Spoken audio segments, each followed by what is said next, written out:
وصل الجولاني على ألمانيا ومعاه كل المسيحيين بالحكومة، حتى جورج أخذوا معه ومعاه فادي صقر.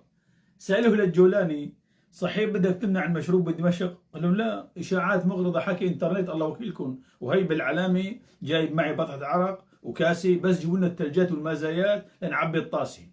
قام قال له الرئيس الألماني: شو مشان جماعتك اللي هجموا على المسيحيين امبارح وكسروا وحرقوا ونهبوا وخربوا الدنيا؟ قالوا: لا، الله وكيلك، هذا الحكي ما صار. هي هند ونوار نجمي وجورج هدول كلهم مسيحيين، فيك تسألهم. هدول الفلول هجموا علينا، الله وكيلك نحن ما دخلنا. حتى فيك تسأله أبو مالك فادي صقر، ليكو جايب معي شاهد عيان كان موجود هنيك.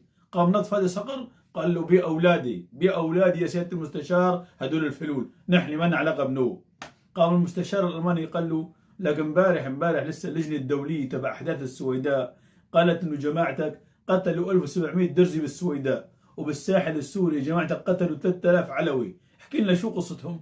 قال له: أشياء حدثت في الماضي ما علاقتنا بها. بعدين يا سيادة المستشار، أنا كنت بسجن العراق وأنتم نسيتوا القصة، وكنت مبايع البغدادي وأنتم سامحتوني ونسيتوا، وكنت مبايع الظواهري وكنت بتنظيم القاعدي وانتم سامحتوني، وقتلت وفجرت بالعراق وبسوريا وانتم نسيتوا سامحتوني وشلتوني عن قوائم الارهاب. فمو حرجة تحكوا مشان 2000 درزي و3000 علوي ماتوا و17000 مسجون، يعني هي امور حدثت ما علاقتنا بها.